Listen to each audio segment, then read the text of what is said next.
You're moving around pretty good now. Yeah, he's definitely moving, that's for sure. When you start running around, oh my goodness. Yes, I'm very scared for this.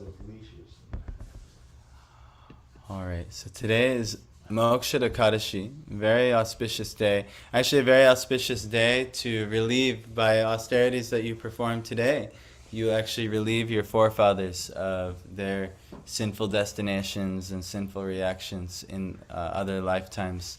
Or in this, if they are suffering, they will be relieved, especially if you dedicate your merit on this day to them. So that's always traditionally was like this. But it just so happened that Krishna also decided to perform the pastime of speaking the Bhagavad Gita on this day. So today is a very special day. I saw that on the calendar. Yeah. So Gita Jayanti they call it. What is it? Gita Jayanti, or you could say the birthday of Bhagavad Gita. So yeah, we're very, very fortunate actually to have Bhagavad Gita and have Srila Prabhupada's as it is version of Bhagavad Gita explaining these complex topics to us. But without further ado, let's chant Samangala Charana offering prayers to Srila Prabhupada and our acharyas. I did, I was progressive a little bit. I memorized one of the verses that we chant, and that was Om Agyana Timirandasya. Agyana is ignorance. Timirandasya is Timira is darkness, and Andasya is blindness. So the ignorance which causes, which results in darkness caused by our blindness. So Gyananjana is the ointment of knowledge that could fix our blindness. Shalakaya is a medical tool in which you scrape out cataracts from the eyes if there's blindness. And you can apply the Gyananjana with the Shalakaya. So then Chakshur, through the eyes, Unmili tongue, they could be opened. Yena, by whom? Tasmai, unto him. Shri, our worshipable. Gurave, Guru, the spiritual master. Namaha, I offer my obeisances unto him.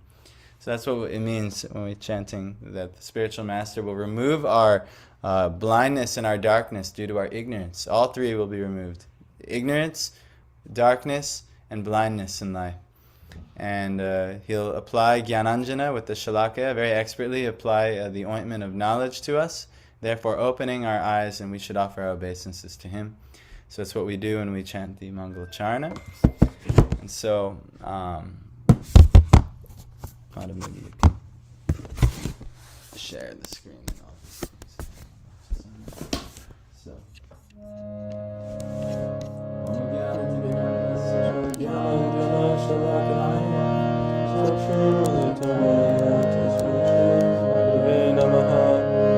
Chaitanya Mano Bhishtam Shtapitam Yena Bhutale Swayam Guru Bhakadamayam Tati Swapadantikam Andeham Shri Guru Shri Uta Padakamalam Shri Gurun Vaishnavangsha Shri Rupam Sagajatam Sagana Raghunatham Vitam Tam Sajivam Sadvaitam Savatutam Parijana Sahitam Krishna Chaitanya Devam Shri Radha Krishna Padan Sahagana Lalita Shri Vishakam He Krishna Karuna Sindhu Dina Mando Jagatpate Gopesha Gopika Kanta Radha Namostute Anta Kanchana Gaurangi Radhe Vrindavaneshwari Vrishabhanu Sute Devi Karamami Hari Priye Vanchakalpatarubhyascha Vasindhuvyeva Patitanam Pavanebhyo Vaishnavebhyo Namo Namaha Jai Shri Krishna Chaitanya Prabhu Nityananda Shri Advaita Gadadhara Srivasadi Gaura Bhaktivinoda Hare Krishna Krishna Krishna Hare Hare Hare Rama Rama Rama Hare Hare Namo Krishna Prasthaya Bhutale Shri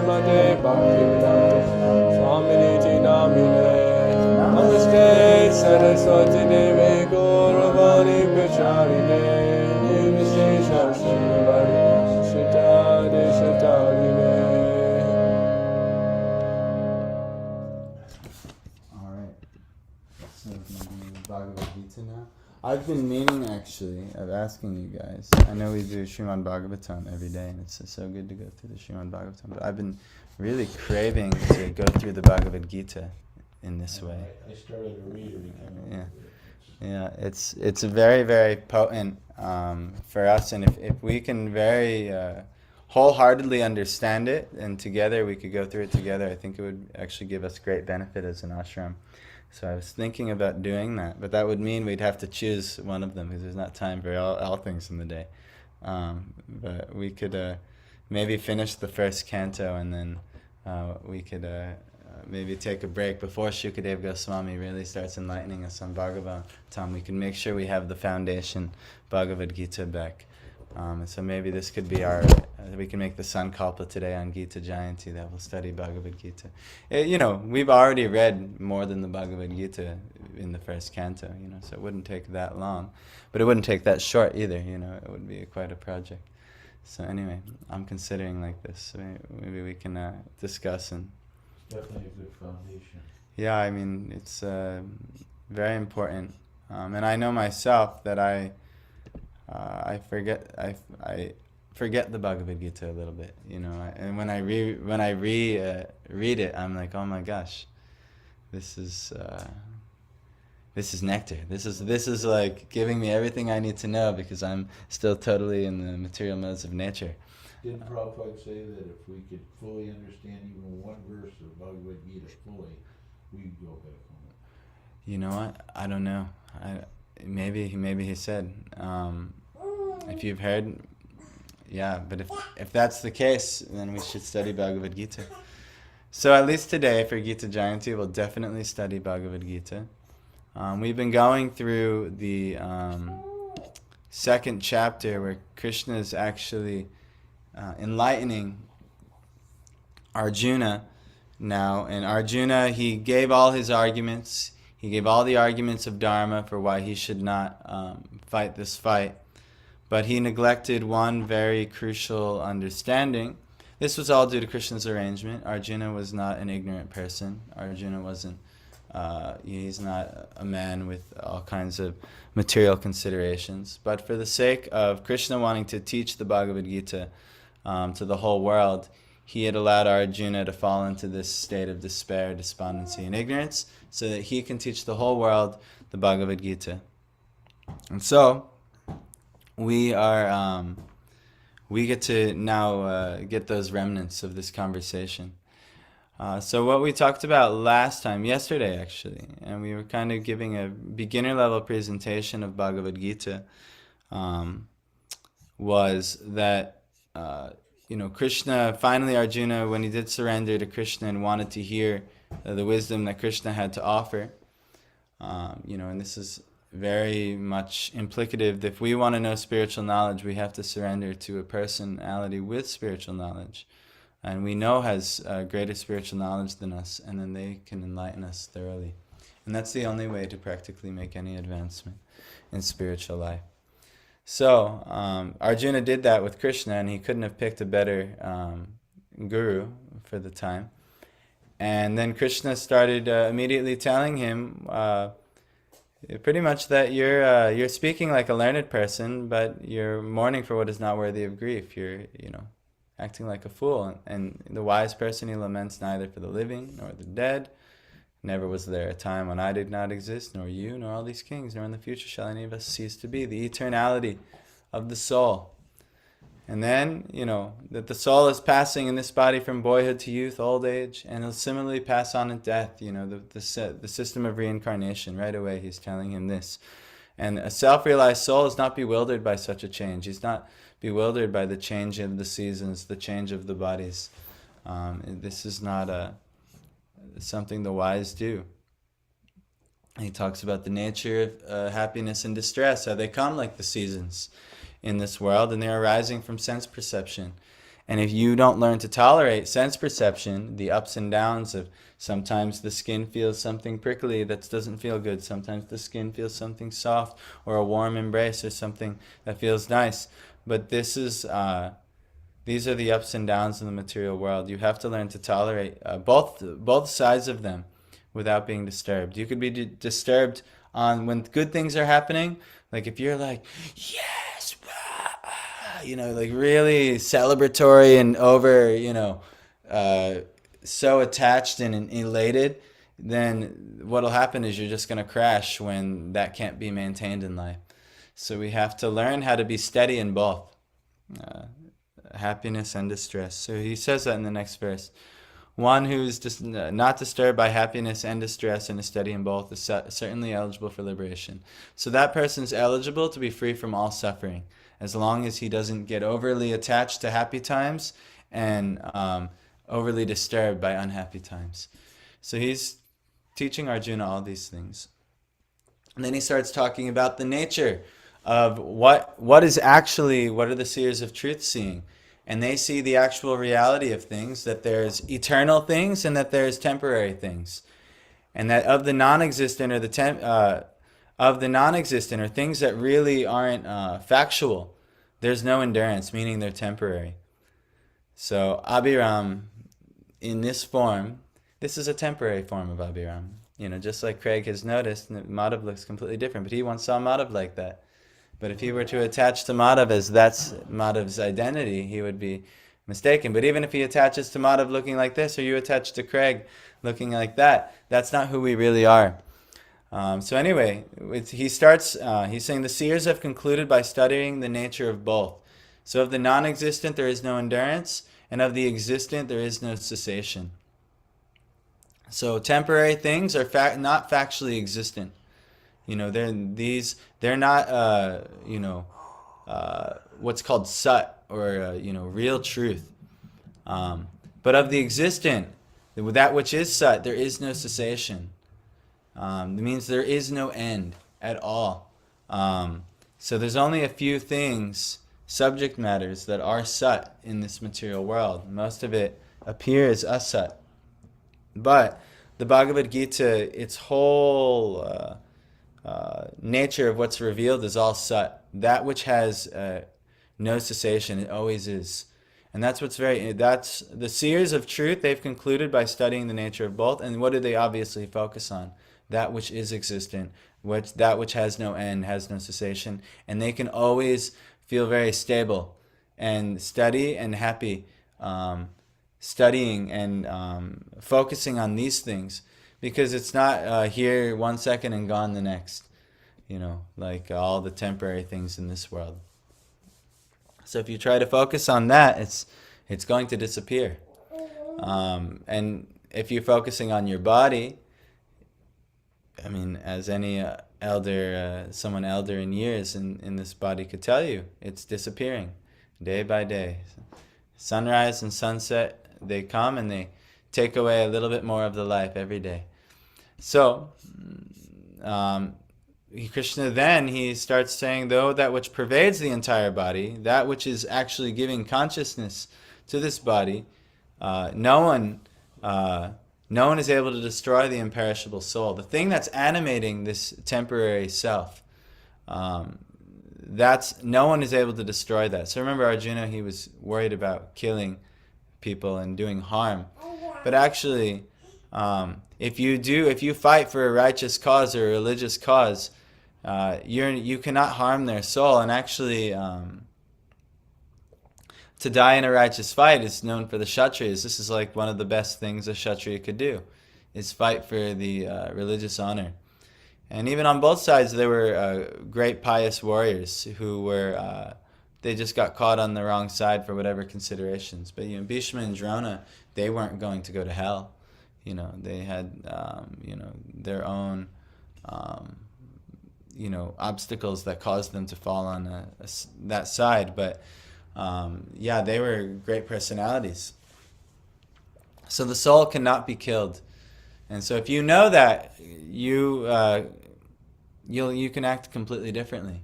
Arjuna's consideration out of fear for the bodies of his loved ones didn't allow him to fully act in his duty, which was to protect the innocent people of the world from the evil regime which had taken over. But he's able to fight for truth, for honor, for dharma, and ultimately for Krishna. And this is what we really, this is why we should really act in this world. That's the conclusion of Bhagavad Gita. If you don't, he says, even give up all dharma. And sarva dharman parityaja mamekam sharanam vraja, and just surrender unto me.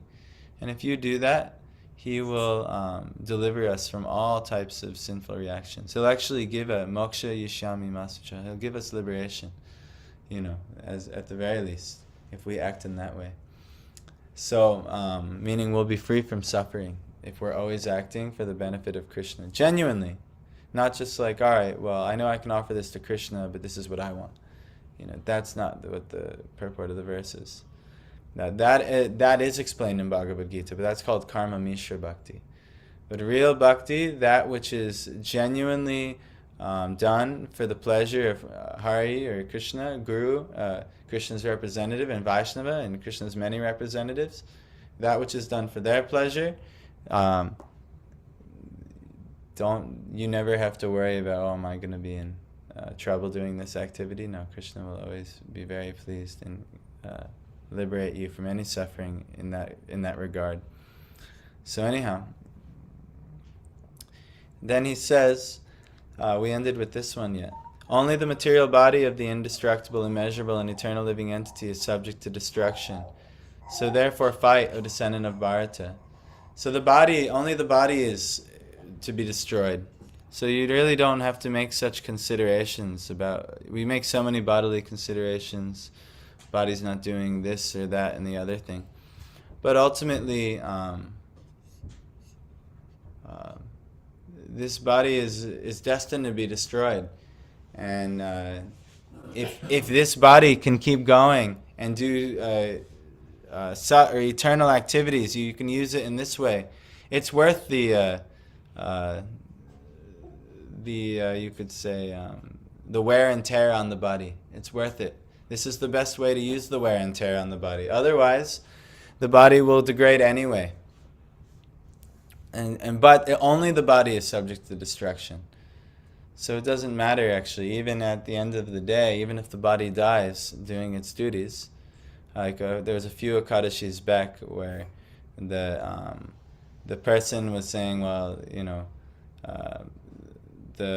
one of the king, I think Muchakunda, his daughter and her husband were visiting, and then she realized it was Ekadashi, and she said, we can't, you're too sick to endure this Ekadashi.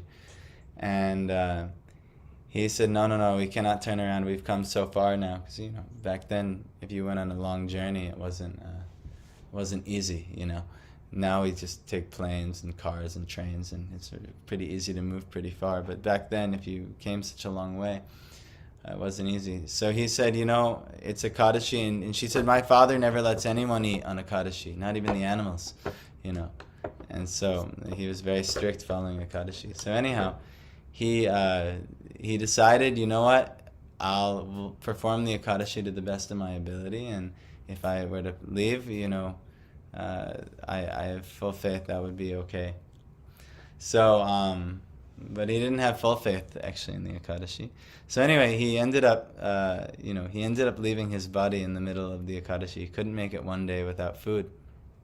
He was very sick. So he ends up dying.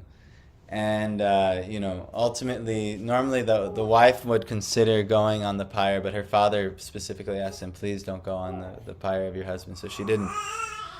But because he did the fast on Ekadashi, he got a great result where he got the body of a king in the like a heavenly region. And it became known eventually to Muchakunda, or it came known to his daughter, that her husband his new existence was there. And now by good fortune, but because he didn't finish the Ekadashi, he didn't get eternal benefit.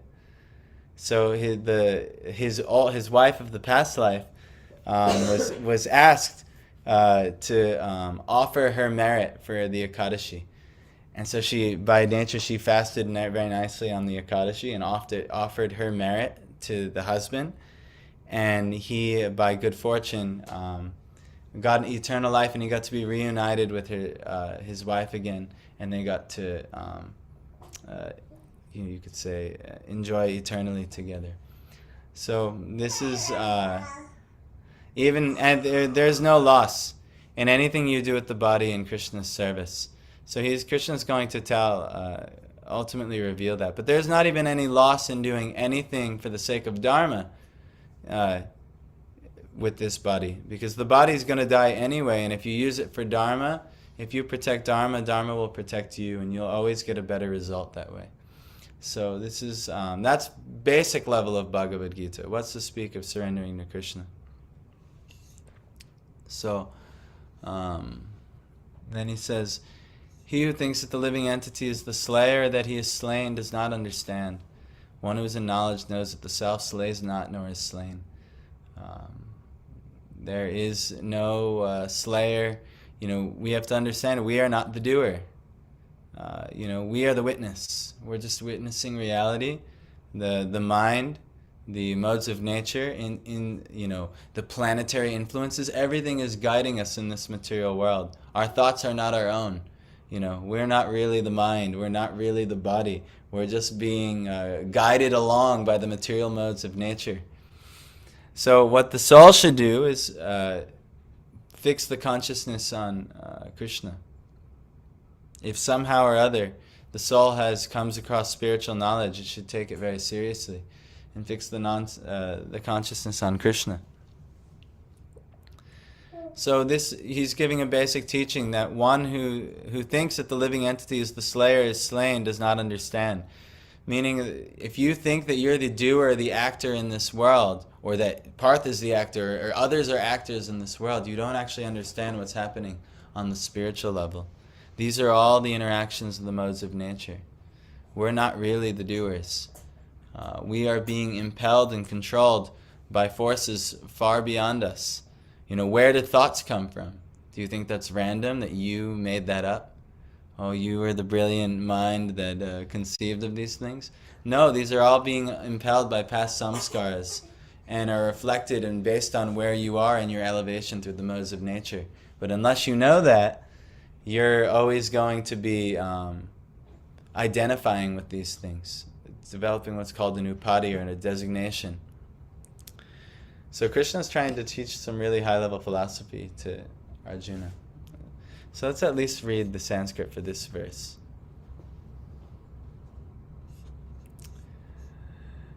Najayate mriyate va kadachin Nayang bhutva bhavita va nabhuyaha Ajanitya shashvato yang purano Na hanyate hanyamane sharire Na, never, jayate, takes birth, mriyate, never dies, va, either, kadachit, at any time, past, present, or future, na, never, ayam, this, bhutva, came into being, bhavita, will come to be, va, or, na, not, bhuya, or has come to be, aja, unborn, nitya, eternal, shashvata, permanent, ayam, this, purana, the oldest, na, never, hanyate, is killed, hanyamane, being killed, sharire, by the body. For the soul there is never birth nor death, nor having once been does he ever cease to be. He is unborn, eternal, ever existing, undying, and primeval, or ancient. He is not slain when the body is slain. So this is very nice. It's the eternal nature of the soul. And if we actually understood this and lived by this, we would live completely different. If we actually understood that we were eternal, and we wouldn't be fearful at all. There'd be nothing to fear. But because we don't necessarily have full faith in the eternality of the soul, and we still have, due to our ignorance, identification with the body and the mind and the things of this world, we are acting in darkness, blinded by ignorance. So, but this is describing the actual nature. We're unborn. We've never been born. We come in this world and supposedly take birth, but we came from a place before, but we've always existed. We're part of the original creation with God. We're always part of God. We're eternal. We're ever existing. We're always going to exist. There's no situation, doesn't matter what kind of car accident you get into, doesn't matter what type of death you die, we're always going to exist. We don't die. We don't really die. There is a continuation of existence. It's just like, you change your shirt at the end of a day, or maybe after, using it for 15, 20 years, you say, all right, this shirt's no good anymore. So similarly, this body will be like that. And it's primeval, it's ancient. You've always been around. No matter all the spans of time that have been happening, you've been here through all of it, doing something. What you've been doing, you may not remember. But he is not slain when the body is slain. So it's talking about the real nature of who we actually are for the soul. Prabhupada is saying, qualitatively, the small atomic fragmental part of the Supreme Spirit is one with the Supreme.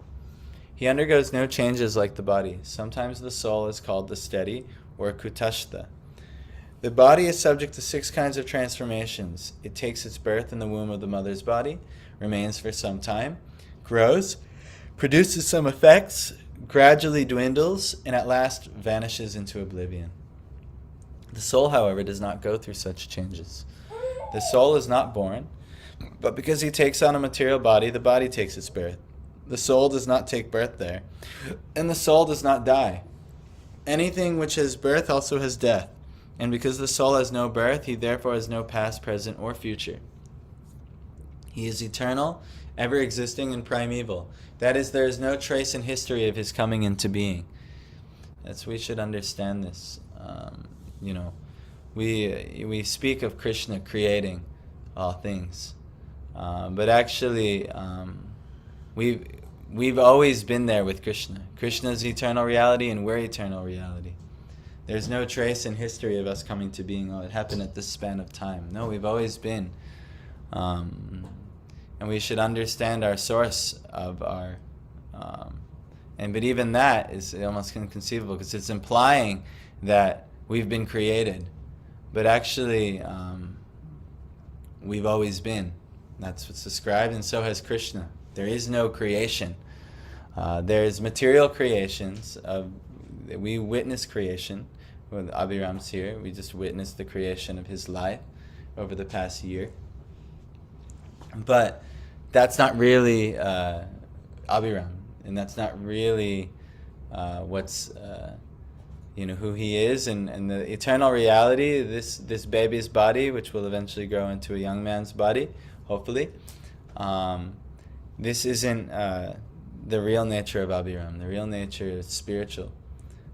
If we understand that, who we are as the witness of reality, that's a completely different platform.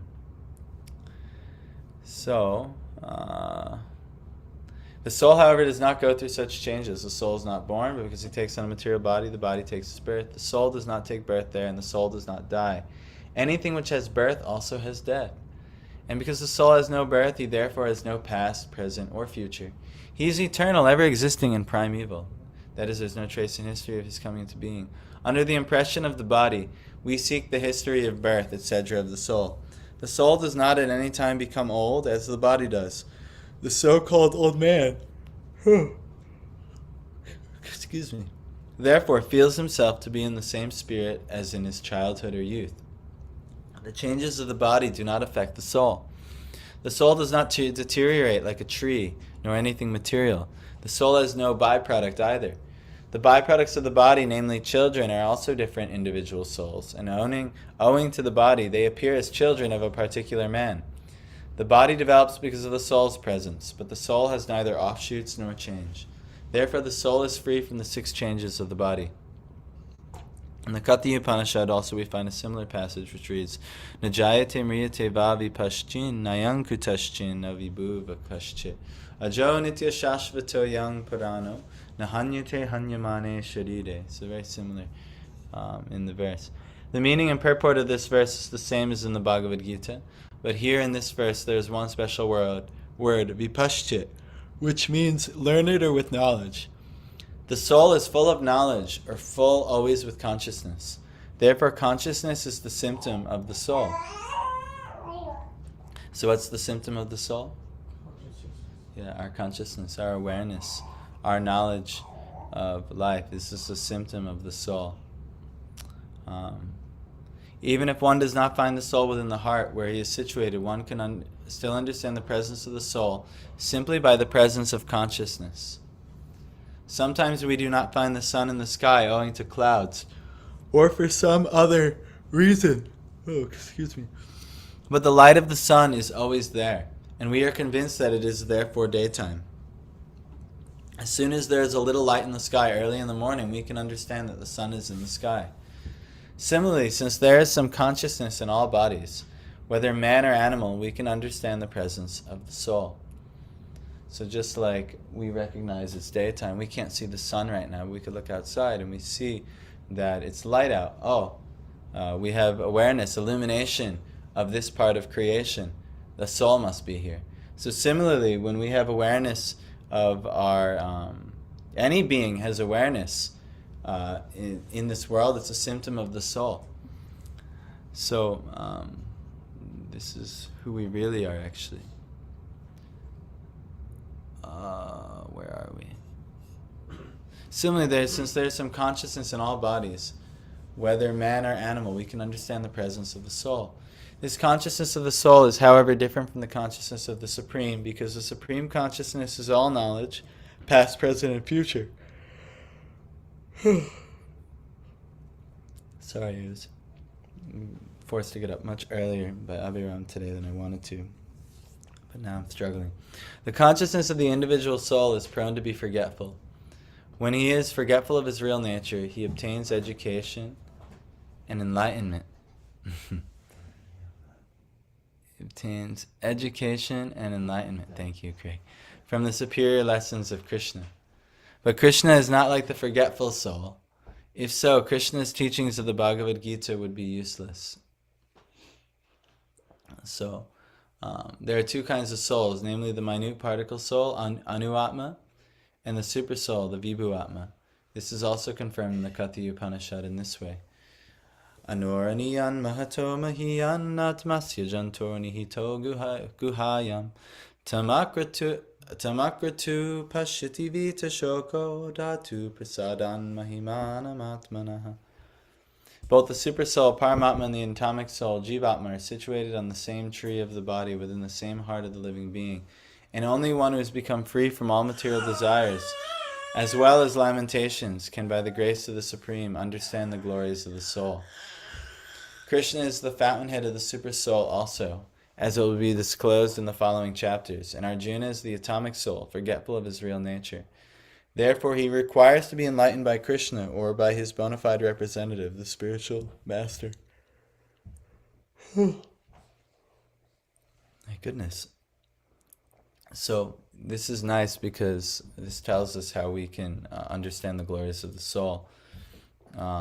You have to become free from all material desires, and as well as all lamentations.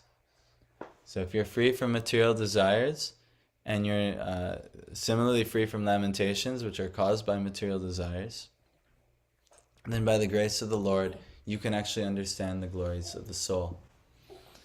Like even, we try to invite so many people to come here and try to, with ourselves, understand the glories of the soul. But what is stopping people is so many material desires. Instead, I don't need time to take time to do this. I have this thing, this is more important. But if you stop all these supposedly more important things, and you approach the Lord, Vidya Varu Jivanam, this process is the life and wife of knowledge. Knowledge will immediately come, and one of the first knowledges you'll understand is actually the glories of the soul, who you really are, and how to really have a glorious life. So but that requires to be enlightened by Krishna or his bona fide representative. So Krishna is the one who enlightens one on this path. And then his representative is usually the Vaya Media, from which we can get enlightened. So let's see if we could do at least one more verse. Veda vinashinang nityang ya enam ajamavyayam kathang sa purusha partha kang gatayati hantikam. Veda, in knowledge, avinashanam, indestructible, nityam, always, yaha, one who, enam, this soul, ajam, unborn, avyayam, immutable, katham, how, saha, he, purusha, person, partha, O Partha, Arjuna, come, whom, gatayati, hurts, hanti, kills, come, whom. O Partha, how can a person who knows that the soul is indestructible, unborn, eternal, and immutable kill anyone or cause anyone to kill? So Krishna is saying, one who's in knowledge and who knows that the soul is indestructible, unborn, eternal, and immutable, how can he kill? Or how can he even think he's killing? So this can, the good news is, we don't, we can look at death in a proper light.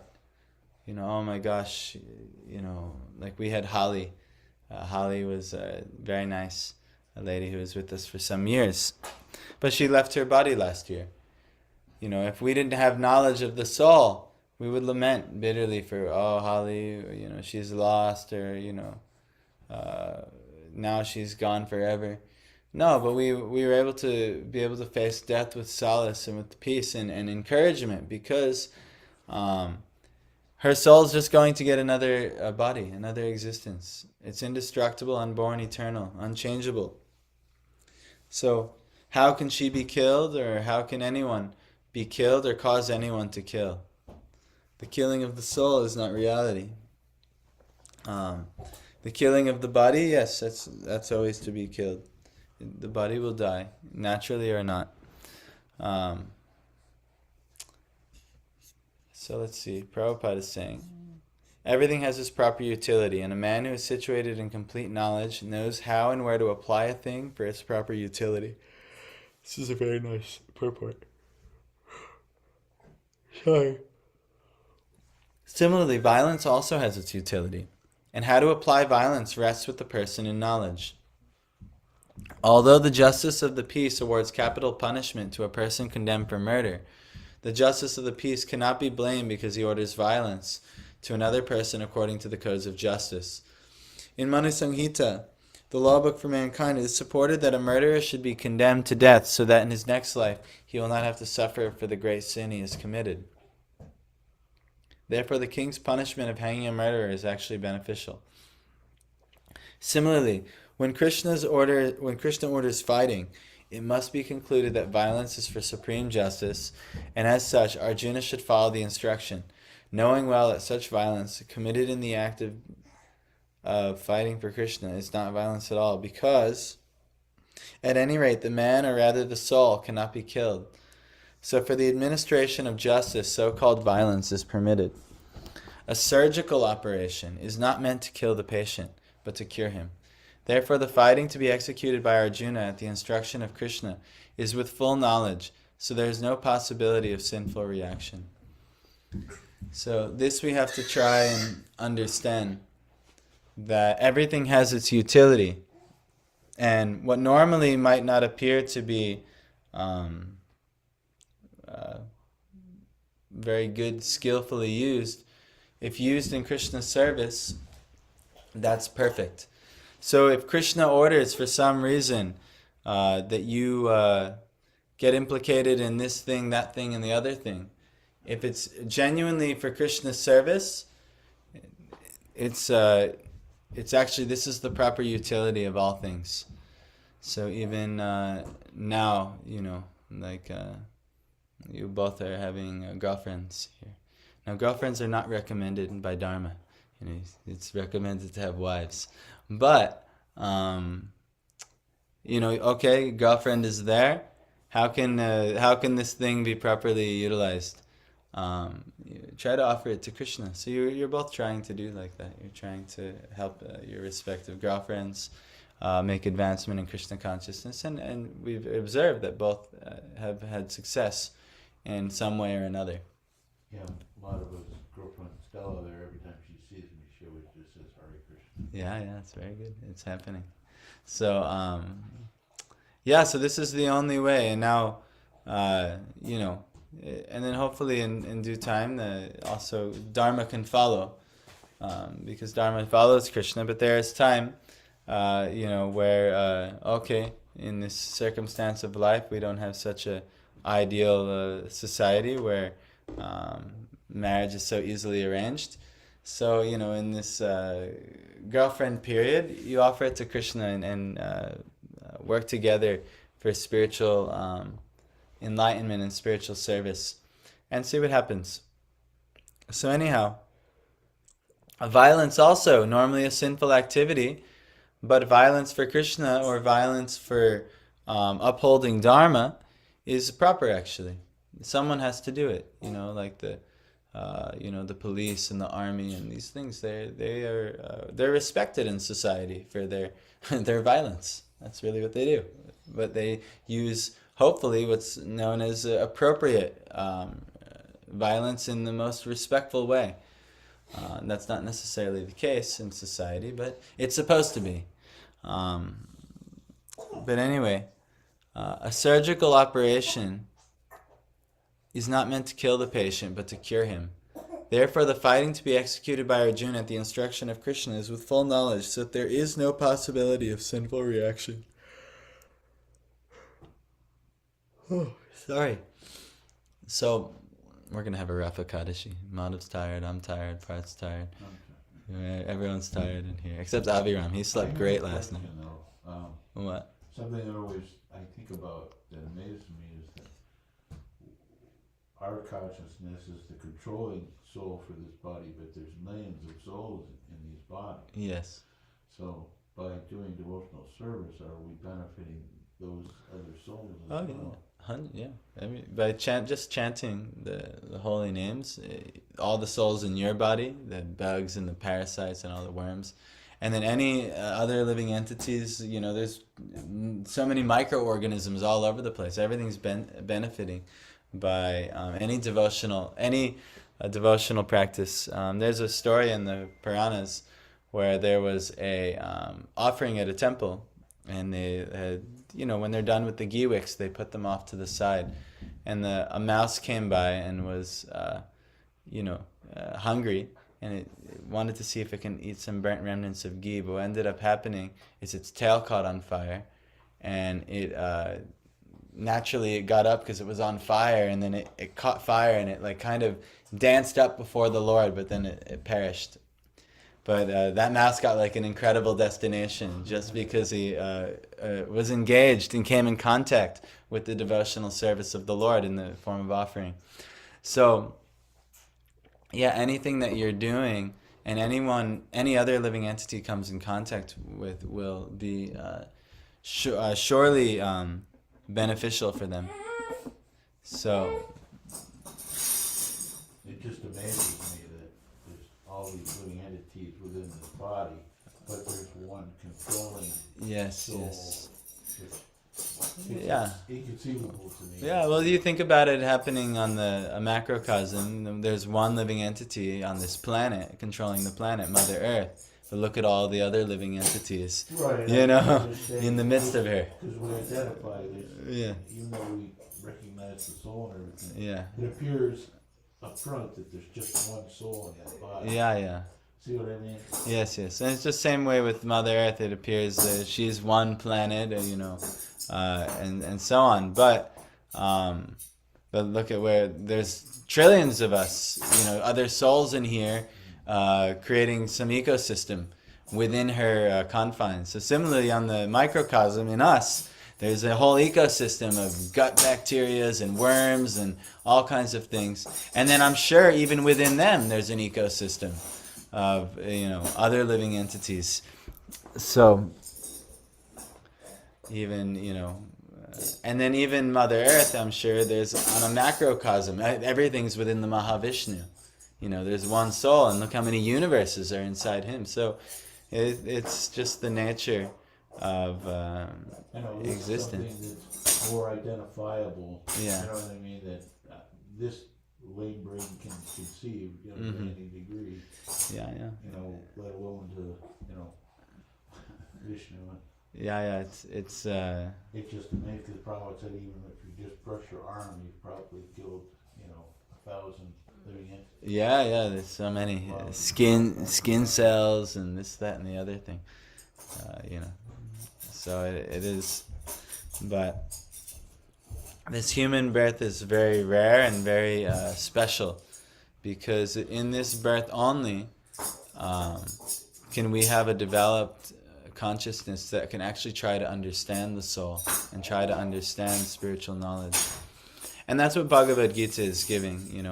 I titled, we didn't talk about it, but I titled today Recalibrating the GPS. Because if you don't understand who you really are, which is the initial teachings of Bhagavad Gita, then naturally you're just like if you don't have the right coordinates in the GPS and you have some other starting point, you're not going to get the proper route to get to the destination you want to get to. And everyone's destination, they just want to be happy. They want to have a peaceful and blissful existence. Every living entity wants that. But if you don't understand who you are and where you're starting from, you'll never understand the route on how to get to that place. So Bhagavad Gita is very instrumental in re-establishing the starting point, who we really are and what's really important. And then we can learn how to do, in this knowledge, we can learn how anything could be used for the higher. We can learn how even violence, which is detestable by almost everybody, but even violence has its utility for Krishna.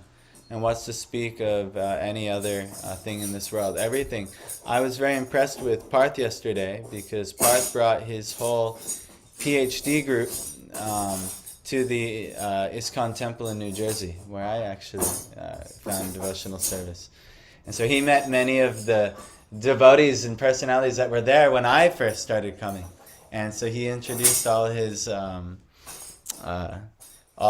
lab mates and things like that. But so you see, he had some trip that didn't seem like it was a very good idea, from one sense, because, lots of material implications. But on another sense, because he was kind of forced into it by the material circumstances of time, he was able to offer that in some way for a higher purpose in Krishna's service. And he introduced all of his lab mates to the temple, and they got to eat prasad, right? They all ate prasad? Everyone liked prasad? Yes. Prasad was good? Yeah. Okay, good. So like this. So everything has its utility. And if we can learn how to do anything from the platform of spiritual knowledge, then we can know how to walk through this world of asat and make it sat, actually. And so that's what Bhagavad Gita is teaching us how to do. How even in fighting in a war, we can find this yoga, this connection with the sat, that which is eternal and true, the Lord. So this is what we're trying to do. Krishna is going to reveal so much more.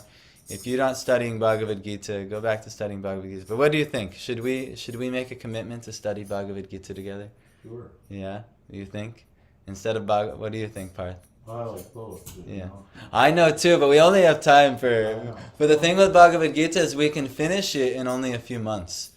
A few months, if we read pretty sincerely, we could finish it in only a few months. 18 chapters.